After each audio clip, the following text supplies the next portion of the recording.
Hello, good evening, students. Welcome you all to another lecture of your current affairs and static GK 15-minute series presented to you by ज्ञान गुरुकुल सफलता की नई उड़ान। तो ये जो सीरीज़ है ये सिर्फ जेके एसएसबी के लिए नहीं, एसएससी, बैंक और सभी कम्पिटिटिव एग्ज़ाम्स के लिए तो है ही है, साथ ही साथ जो है ये आप किसी भी नेशनल या स्टेट लेवल के एग्ज़ाम के लिए तैयारी कर रहे हैं तो उसके लिए भी आपके लिए सफाइस करेगी ये सीरीज़, राइट। तो संडे कल था, कल क्लास हुई नहीं थी, तो 28 और 29 के न्यूज़ और करंट अफेयर्स के साथ आज स्टार्ट करते हैं, ठीक है। So let's start with the first news. राजभाषा गौरव सम्मान अवार्ड्स 2023-2024।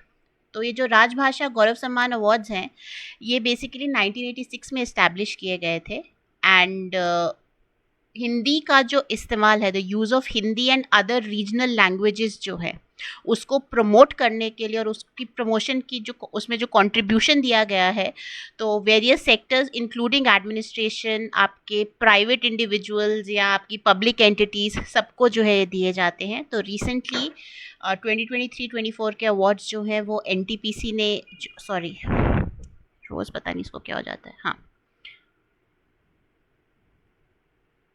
तो एनटीपीसी ने जो है इस इवेंट को ऑर्गेनाइज कराया था, राइट। तो हिंदी और रीजनल लैंग्वेजेस की प्रमोशन के लिए अवार्ड जो है दिया जाता है, 1986 में इस्टेब्लिश किया गया था। तो इसमें एक साइटेशन दी जाती है और कैश प्राइज दिया जाता है। Encourage the use of Hindi and improve the linguistic diversity of the country. 3 categories में ये अवार्ड दिया गया था, category 1, category 2 and category 3। Winners कौन कौन है आप देख सकते हैं, पढ़ सकते हैं, ठीक है। I will take a 5 second pause here. Okay, moving on to the next news. OpenAI launches Search GPT. अभी हमने पीछे पढ़ा था मेटा ने लामा 3.1 लॉन्च करा है। आई थिंक 26 की 27 के करंट अफेयर्स में पढ़ा था, 26 के करंट अफेयर्स में पढ़ा था, राइट। तो अब OpenAI ने जो है अपना एक सर्च इंजन लॉन्च करा है, search GPT.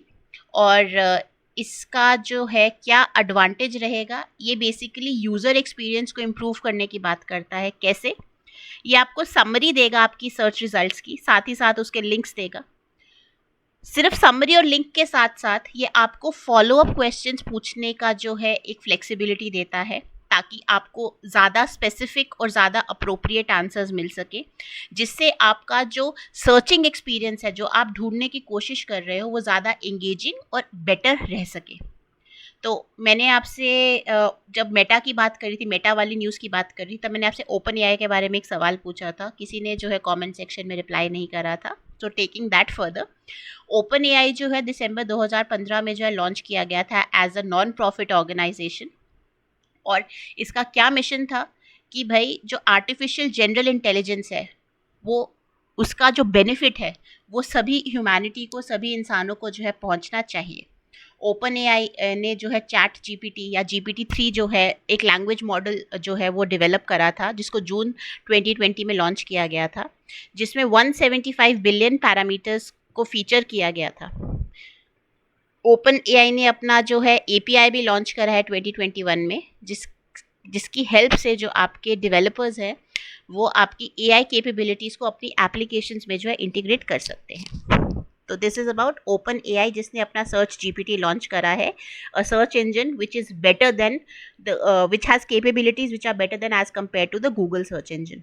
Okay, next, Oropouche virus. I don't know how you pronounce this, but ये एक नया तो नहीं है, एक पुराना वायरस है जो अभी दोबारा से रीसर्फेस हुआ है। ब्राज़ील में कुछ लोगों को डिटेक्ट किया गया है। डेंगू की तरह, डेंगी की तरह ये वायरस रहता है। इसमें आपको नोजिया, फीवर, हेडेक्स जो है वो रहती हैं, बॉडी पे रैशेस रहते हैं। एंड क्यूलिक्स मस्कीटो जो है आपका, क्यूलिक्स आपका एक तरह का वैरायटी है मस्कीटो का जो इसको स्प्रेड करता है। अदर देन मस्कीटोज, मिजेस जो है, मिजेस भी आपके एक तरह के इंसेक्ट्स होते हैं जो इसको जो है स्प्रेड करते हैं। इस वायरस को जो है मंकी से और स्लॉथ से जो है आइसोलेट किया गया है, और ये अभी एंडेमिक है साउथ अमेरिका में, साउथ और सेंट्रल अमेरिका में जो है ये एंडेमिक है, राइट। फर्स्ट टाइम इसको कहाँ पे इसकी डिस्कवरी हुई थी? 1955 में ट्रिनिडाड और टोबैगो में इसकी डिस्कवरी हुई थी, ठीक है। Okay, moving on to the next news.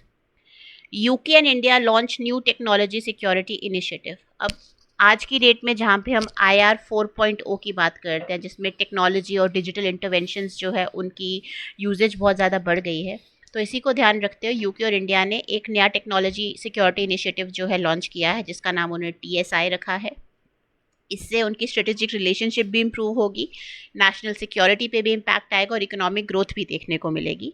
और कुछ कोर एरियाज़ हैं जहाँ पर ये सिक्योरिटी इनिशिएटिव जो है लॉन्च किया जाएगा, जिनमें ये सिक्योरिटी इनिशिएटिव लॉन्च किया जाएगा वो है आपके telecoms, critical minerals, semiconductors, artificial intelligence, quantum technology, biotech and health tech, and advanced materials such as your nanotechnology, such as जो आपके बाकी आपके कार्बन बेस्ड जो आपके एडवांस मटीरियल्स आ रहे हैं उनमें। ठीक है, अल्ट्राटेक ने इंडिया सीमेंट्स में 32.7% का स्टेक जो है अक्वायर कर लिया है इस मंथ में। पिछले महीने उन्होंने जो है 22.77% का स्टेक जो है वो अक्वायर किया था, राइट। तो अल्ट्राटेक जो है बेसिकली आदित्य बिरला ग्रुप का एक फर्म है और उन्होंने 3,900 करोड़ पे जो है ये एक्विजिशन करा है। ठीक है, एक शेयर जो है वो 390 रुपये का अब हो गया है। इंडिया सीमेंट्स को लीड कौन कर रहा है? एन श्रीनिवासन लीड कर रहे हैं। ठीक है, अब इंडिया सीमेंट की अगर बात की जाए तो ये ग्रे सीमेंट कैपेसिटी इनकी 14.45 मिलियन टन्स पर एनम है, which is primarily concentrated in Tamil Nadu and Rajasthan. And इस एक्विजिशन के साथ अल्ट्राटेक की प्रेजेंस सदर्न मार्केट्स में जो है इम्प्रूव होगी और उनका जो गोल है कि हम 200 मिलियन टन पर एनम जो है टोटल कैपेसिटी अपनी बनाएं, वो उसको सपोर्ट किया जाएगा। अगर अल्ट्राटेक की बात की जाए, आदित्य बिरला ग्रुप का पार्ट है, थर्ड लार्जेस्ट सीमेंट प्रोड्यूसर है ग्लोबली, चाइना को एक्सक्लूड करते हुए, और इनकी टोटल ग्रे सीमेंट कैपेसिटी कितनी है? 154.86 मिलियन टन पर एनम। तो अल्ट्राटेक ने इंडिया सीमेंट्स में 32.7% का स्टेक जो है एक्वायर किया है, जिसके बाद अब इनका जो शेयर है वो 390 रुपये का हो गया है। पिछले महीने 22.77% जो है इन्होंने एक्वायर किया था, इन्वेस्ट कर लिया था इंडिया सीमेंट्स में। Next news, doctor S Jaishankar जो कि हमारे एक्सटर्नल अफेयर्स मिनिस्टर हैं, वो एक क्वाड फॉरेन मिनिस्टर्स मीटिंग के लिए टोक्यो जापान में गए हैं।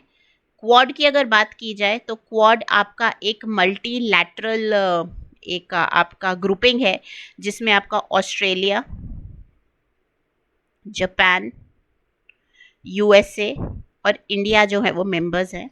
They are looking forward to expand it further.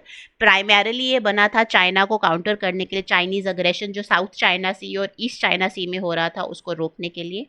This was promoted by, initiated in 2007 by the then Japanese prime minister Shinzo Abe, और उस टाइम पे हमारे प्रधानमंत्री थे डॉक्टर मनमोहन सिंह, जो जिन्होंने इसमें जो है बहुत एक एक्टिव रोल प्ले किया था। तो डॉक्टर जयशंकर इसी ग्रुपिंग का जो फॉरेन मिनिस्टर्स मीट है उसे अटेंड करने गए थे।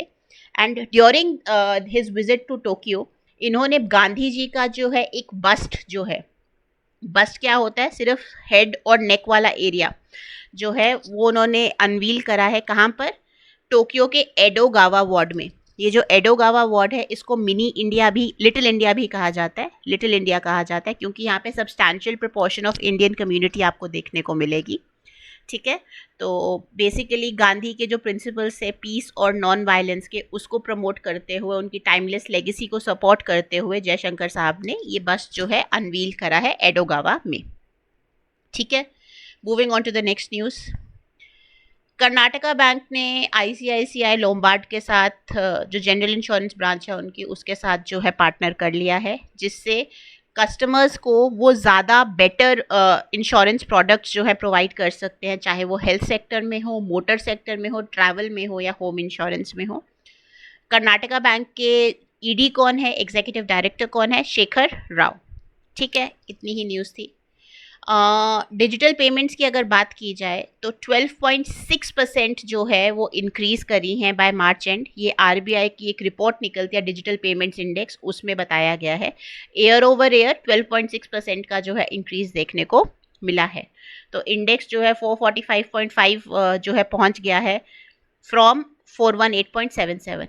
आरबीआई का ये जो डिजिटल पेमेंट्स इंडेक्स है ये सेमी एनुअली निकलता है, यानी हर 6 महीने जो है ये निकलता है with a 4 month reporting lag, 4 महीने का रिपोर्टिंग लैग निकलता है। यानी अगर जनवरी से जून तक का आपका ये इंडेक्स है तो जून के बाद 4 महीने लग जाएंगे ये इंडेक्स जो है पब्लिश होने में, और मार्च 2021 से रेगुलरली जो है ये निकल रहा है। ठीक है, इससे आरबीआई क्या देखता है कि डिजिटल पेमेंट का इंफ्रास्ट्रक्चर जो है उसका जो स्टेटस है कंट्री में वो कैसा है, ठीक है, परफॉर्मेंस कैसी है। नेक्स्ट न्यूज़, 27 जुलाई को जो है अब्दुल कलाम जी की डेथ एनिवर्सरी होती है। तो इस 27 जुलाई को उनकी 9th डेथ एनिवर्सरी थी। डॉक्टर एपीजे अब्दुल कलाम, अगर आपको पता हो, he was the 11th president of India. उनको मिसाइल मैन भी कहा जाता है। उन्होंने इंडिया की जो आपका इंटीग्रेटेड मिसाइल प्रोग्राम था, ICMP जो था, उसमें बहुत इंपॉर्टेंट रोल प्ले किया था। इनफैक्ट इंडिया का जो PSLV लॉन्च, जो हमारा PSLV व्हीकल है, उसकी डेवलपमेंट में बहुत इंपॉर्टेंट रोल जो है उन्होंने रोल प्ले किया था। तो 9th death anniversary of doctor APJ Abdul Kalam. INS Tabar reaches Saint Petersburg for Russian Navy Day celebrations. Indian Navy की एक फ्रंटलाइन फ्राइगेट है INS टाबर, जो सेंट पीटर्सबर्ग में जो है पहुंची है, अराइव कर चुकी है 328th रशियन नेवी डे की सेलिब्रेशंस के लिए। ये इंडियन नेवी की वेस्टर्न फ्लीट का जो है हिस्सा है। इंडियन नेवी का वेस्टर्न फ्लीट जो है वो मुंबई में बेस्ड है और ये वेस्टर्न नेवल कमांड के अंडर आता है। ठीक है, और दिस INS टाबर का रशियन नेवी डे सेलिब्रेशन में पार्टिसिपेट करना अगेन इंडिया का जो डिप्लोमेटिक पावर है, इंडिया का जो मिलिट्री माइट है, और जो कोऑपरेशन, मैरीटाइम कोऑपरेशन की इंडिया बात करता है, इंडिया वासुदेव कुटुंबकम की बात करता है, that the world is one family, उन सब प्रिंसिपल्स को प्रमोट करता है।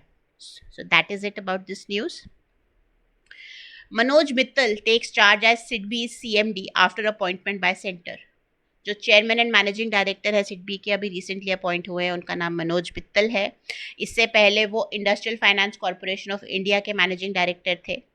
अगर सिडबी की बात की जाए तो सिडबी जो है 1990 में इस्टेब्लिश किया गया था। It is a statutory body, यानी इंडियन पार्लियामेंट के एक्ट ने इसको डेवलप करा है, और ये प्रिंसिपल फाइनेंशियल इंस्टीट्यूशन है।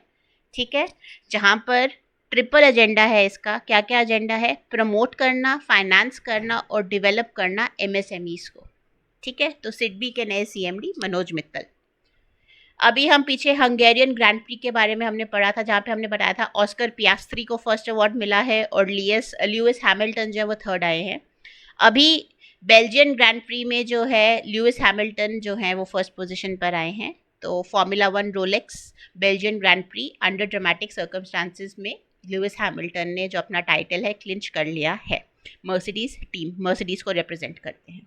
ठीक है, that is all about the news. हाँ, इंटरनेशनल टाइगर डे 2024 29 जुलाई एनुअली इसको सेलिब्रेट किया जाता है as International Tiger Day. It basically, अगर टाइगर्स की बात की जाए, चाहे वो बंगाल टाइगर हो, चाहे वो आपका साइबेरियन टाइगर हो, राइट, आपके एशियन टाइगर्स हो, टाइगर्स जो हैं बेसिकली फूड चेन के टॉप पर है, टॉप प्रेडेटर्स माने जाते हैं। तो इकोसिस्टम की हेल्थ के लिए, इकोसिस्टम की वायबिलिटी के लिए उनकी कंजर्वेशन करना, उनकी प्रेजर्वेशन करना बहुत इंपॉर्टेंट है। तो ये जो आपका इंटरनेशनल टाइगर डे है, इसी मुद्दे पर जो है आपका लाइट थ्रो करता है और इसी को जो है सेलिब्रेट करने के लिए बनाया जाता है। तो ये जो tiger international global tiger day था, जिसको इंटरनेशनल टाइगर डे भी कहा जाता है, 2010 में स्टार्ट हुआ था सेंट पीटर्सबर्ग टाइगर समिट में। ठीक है, एंड इस समिट पर ही जो है ये सिग्निफिकेंट डे इस्टेब्लिश किया गया है। That is all. 29 July is known as International Tiger Day. Sophie की एक रिपोर्ट आई है जिसके अकॉर्डिंग इंडिया में जो न्यूट्रिशन के स्टेटिस्टिक्स हैं वो थोड़े से गड़बड़ाए हुए हैं। 55.6% जो इंडिया की पॉपुलेशन है वो एक हेल्दी डाइट अफोर्ड नहीं कर सकती, यानी आधे से ज़्यादा जो इंडियंस हैं वो एक हेल्दी डाइट अफोर्ड नहीं कर सकते, राइट। ये डिक्लाइन करी है फ्रॉम 69.5% इन 2017। कोविड में थोड़ा सा इंक्रीज देखने को मिला था, बट पहले कितना था? 69.5। Again a very troublesome figure. Public spending की अगर बात की जाए तो 83% जो पैसा है वो फूड कंजम्पशन पर जाता है और 15% जो है फूड इनसिक्योरिटी को ख़त्म करने में जाता है। अगर डाइटरी कंसर्न्स की बात की जाए, 38% इंडियंस ऐसे हैं जो अनहेल्दी फूड्स खाते हैं और 28% सिर्फ ऐसे हैं जो रिकमेंडेड 5 जो आपके फूड ग्रुप्स हैं उनको खाते हैं।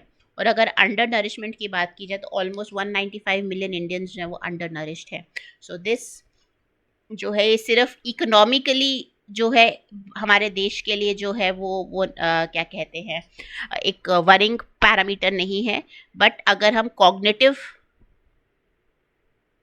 एंड हेल्दी डेवलपमेंट की बात करें इंडिविजुअल की, तो उसके लिए भी बहुत एक ट्रबलसम और वरिंग पैरामीटर है सोफी की report. Okay, next.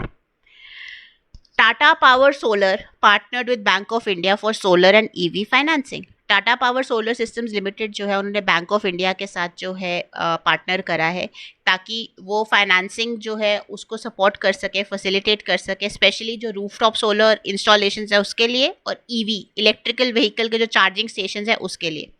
Becoming the first solar company to collaborate with Bank of India in these areas. And ये सब ये जो इनिशिएटिव है जो हम फाइनेंस की बात कर रहे हैं कि सोलर पैनल्स को और चार्जिंग स्टेशंस को हमने फाइनेंस करना है, ये अलाइन करते हैं गवर्नमेंट का जो इनिशिएटिव्स हैं जैसे सूर्य घर योजना, national solar mission, international solar alliance, government की फेम स्कीम जहाँ पे हम इलेक्ट्रिकल व्हीकल्स की प्रमोशन की बात करते हैं उन सबको। ठीक है, जो भारत हेवी इलेक्ट्रिकल्स लिमिटेड है उन्होंने एक 10 करोड़ का थर्मल प्रोजेक्ट जो है वो बैक करा है दामोदर वैली कॉरपोरेशन में। कहाँ पर? Koderma thermal power station phase 2 इन झारखंड। ठीक है, तो यहाँ पर उनको अपना इक्विपमेंट जो है वो प्रोवाइड करना पड़ेगा, जैसे टर्बाइंस हो गए, जनरेटर्स हो गए, आपके बॉयलर्स हो गए, आपका जो है जितना आपको स्टील और ये सब चीज़ों के लिए जो ज़रूरत रहेगी, इलेक्ट्रिकल्स की ज़रूरत रहेगी, वो सब के लिए। ठीक है, FDI to boost space technology startups like Skyroot Aerospace. Skyroot Aerospace की अगर बात की जाए तो ये इंडियन स्पेस बेस्ड स्टार्टअप है जो हैदराबाद में बेस्ड है एंड इसने इंडिया का पहला प्राइवेटली डेवलप्ड रॉकेट जो है वो लॉन्च करा था, विक्रम S, अंडर मिशन प्रारंभ। मिशन प्रारंभ क्या है ये आप मुझे कमेंट्स में बताओगे। ठीक है, और ये जो आपका स्टार्टअप है this has developed with significant support from ISRO. ठीक है, and it is backed by InSpace. InSpace क्या है? Indian National Space Promotion and Authorisation Centre, जो फैसिलिटेट करता है private sector space activities in India. तो इसरो का जो इनस्पेस ब्रांच है उसके हेल्प से जो है स्काईरूट एरोस्पेस जैसे जो आपके स्टार्टअप्स हैं उनको बहुत बूस्ट मिला है। ठीक है, और अब इस सेक्टर में फॉरेन डायरेक्ट इन्वेस्टमेंट भी आ सकती है, तो FDI जो है स्पेस टेक्नोलॉजी को बूस्ट करेगी। Global hunger remains high amid crisis, UN report. 2023 में 733 मिलियन पीपल थे जिनको हंगर फेस करना पड़ा। 1 in 11 globally and 1 in 5 in Africa were affected. यानी ग्लोबली अगर हम बात करें तो 11 में से 1 लोग जो है वो भूखा रहा है, और अगर अफ्रीका की बात करें तो 5 में से 1 इंसान जो है भूखा रहा है। अफ्रीका में, वेस्टर्न एशिया में जो है हंगर जो है राइज करा है। लैटिन अमेरिका में इम्प्रूवमेंट देखने को मिली है। एशियन कंट्रीज़ में अगेन थोड़ी सी स्टेबिलिटी देखने को मिली as far as hunger is concerned. ठीक है, SMP Kolkata inaugurated China Calcutta service at Kolkata dock. आपका बेसिकली SMP क्या है? श्यामा प्रसाद मुखर्जी पोर्ट जो है कोलकाता में, उन्होंने पैसिफिक इंटरनेशनल लाइंस के साथ चाइना कैलकाटा सर्विस CCS जो है वो इनॉग्रेट करी कोलकाता डॉक सिस्टम पे, जहाँ पे 3 डेडिकेटेड वेसल्स जो है वो यूज़ किए जाएंगे। तो it is basically a direct weekly service, directly आपको कोलकाता से चाइना और चाइना से कोलकाता वो लेकर आएगी। ट्रैवल पीरियड क्या है? 10 से 12 दिन।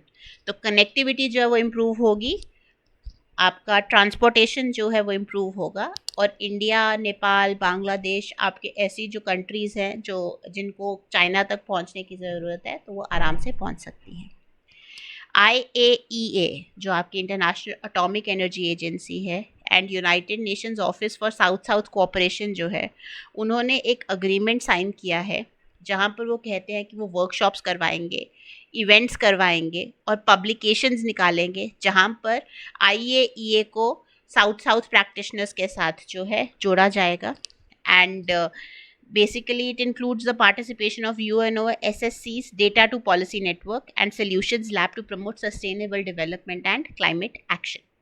साउथ साउथ कोऑपरेशन क्या होता है, जो आपकी डेवलपिंग कंट्रीज़ हैं, जो आपकी लेस डेवलप्ड कंट्रीज़ है, वहाँ पर जो है हमें क्लाइमेट चेंज और सस्टेनेबल डेवलपमेंट को जो है प्रमोट करना है, क्लाइमेट चेंज को रोकना है, सस्टेनेबल डेवलपमेंट को प्रमोट करना है। तो उसके लिए IAEA और UNOSSC ने जो है एक अग्रीमेंट साइन किया है। Sri Lanka won maiden women's Asia Cup title. तो श्रीलंका का पहला विमेंस एशिया कप टाइटल जो था वो जीत चुके हैं, इंडिया को उन्होंने हरा दिया। और this is the second time that India ने अपना लूज़ किया है 9 फाइनल अपीयरेंसेस में। तो 7 बार इंडिया जीता है, 2 बार हारा है और इस बार श्रीलंका से हारा है। Chamari Athapaththu scored 61 and Harshitha Samarawickrama was the player of the match, scored 69 to secure the win. Athapaththu को प्लेयर ऑफ द टूर्नामेंट बोला दिया गया था। I don't know how to pronounce her name, तो अगर फनी साउंड कर रहा है तो I am really sorry for that, ठीक है। और फाइनल मैच कहाँ हुआ था? रंगीरी दाम्बुला इंटरनेशनल स्टेडियम, जो कि श्रीलंका में है। Former Tamil Nadu BJP MP master Mathan passed away at 91। 26 जुलाई को जो नीलगिरीज, तमिलनाडु के नीलगिरीज के जो MP थे मास्टर मथान, उनकी डेथ हो गई एज रिलेटेड एलिमेंट्स की वजह से। बडागा कम्युनिटी के नोटेड लीडर थे एंड लोकसभा में उन्होंने 98 और 99 में उन्होंने तमिलनाडु को रिप्रेजेंट किया था as Tamil Nadu BJP vice president, member of parliamentary committees, ठीक है। तो master Mathan passed away at 91। Next, हाँ, पेरिस ओलंपिक्स चल रहे हैं। अभी तक तो इंडिया ने फिलहाल एक ही ब्रॉन्ज जीता है, जो कि 10 मीटर एयर पिस्टल इवेंट में जीता गया था बाय मनु भाकर। मोरओवर अर्जुन बबूता और रमिता जिंदल के भी चांसेस है मेडल जीतने के। और इसी ओलंपिक्स के चलते हुए नीता अंबानी जी, जो कि IOC की मेंबर भी हैं और रिलायंस फाउंडेशन की फाउंडर भी है, ये हम पढ़ चुके हैं प्रीवियस करंट अफेयर्स में, अगर याद नहीं है तो जाकर रिवाइज करिए। उन्होंने इंडिया हाउस जो है वो लॉन्च करा है। ये इंडिया का पहला एवर कंट्री हाउस है ओलंपिक्स में और एक सिग्निफिकेंट माइलस्टोन है इंडिया के ओलंपिक जर्नी का। तो ये बेसिकली एक एथलीट्स के लिए घर है जो उन्होंने बनाया है, घर से दूर, इंडिया से दूर, उनके लिए घर वहाँ पे बनाया गया है, जहाँ पे एथलीट्स जो हैं रह सकते हैं और साथ ही साथ अपनी अचीवमेंट्स को सेलिब्रेट कर सकते हैं, ठीक है। तो India House has been inaugurated unveiled by Nita Ambani at Paris 2024 Olympics. Next, अगर हिस्टोरिकली देखा जाए, 1987 में 29 जुलाई के दिन एक पीस अग्रीमेंट साइन हुआ था इंडिया और श्रीलंका के बीच में। 1983 में फर्स्ट अनमैन्ड एयरक्राफ्ट जो था उसको टेस्ट किया गया था। 1980 में इंडिया ने गोल्ड मेडल जीता था हॉकी में, ओलंपिक्स में, मॉस्को ओलंपिक्स में, स्पेन को डिफीट करके। 1957 में IAEA, अभी पीछे पड़ा ना, UNOSSC के साथ इन्होंने साउथ साउथ कोऑपरेशन के लिए एक अग्रीमेंट साइन करा है, तो ये फॉर्म हुआ था। और 1858 में यूनाइटेड नेशंस जापान ने हैरिस ट्रीटी साइन करी थी। मोर ओवर अभी जो है कुछ स्टेट्स के जो गवर्नर्स हैं वो या लेफ्टिनेंट गवर्नर्स हैं वो अपॉइंट किए गए हैं by the government of India. तो आप ये पढ़ सकते हैं, Rajasthan, Telangana, Jharkhand, Maharashtra, Assam and additional charge of Manipur भी दिया गया है लक्ष्मण प्रसाद आचार्य को। पंजाब, छत्तीसगढ़, मेघालय, सिक्किम और पुडुचेरी। तो यहाँ पर आपके कुछ सेंट्रल गवर्नमेंट ने अपने गवर्नर्स और लेफ्टिनेंट गवर्नर्स जो है वो अपॉइंट करे हैं, ठीक है। ये नाम आप पढ़ सकते हैं, इसमें मेरे पढ़ाने वाला कुछ नहीं है। सो या दैट इज़ ऑल। संडे को आई थिंक न्यूज़ की भी छुट्टी होती है, ज़्यादा कोई न्यूज़ आती नहीं है, तो आज का वीडियो रिलेटिवली थोड़ा सा शॉर्ट रहा, राइट। तो I will see you all tomorrow. तब तक के लिए have a great evening, happy studying, happy learning. अपनी तैयारी खींच कर रखिए। आज डायरेक्टर जो इकोनॉमिक्स एंड स्टेटिस्टिक्स वाले प्लानिंग डिपार्टमेंट का जो था उसके एडमिट कार्ड्स भी आ गया। 6 अगस्त से आई थिंक एग्ज़ाम स्टार्ट है, तो अपनी तैयारी खींच के रखिए। In case of any doubts please leave it in the comment section below. बाकी आप वॉक इन इंक्वायरीज ले सकते हैं, आप हमें कॉल कर सकते हैं, right. And please do not forget to like, share and subscribe this video and to the channel. And पसंद आया होगा तो अपने फ्रेंड्स एंड फैमिलीज के साथ शेयर करिए, स्प्रेड द वर्ड, उनको उनकी तैयारी में भी हेल्प करिए, ठीक है। तो I will see you all tomorrow, take care, bye.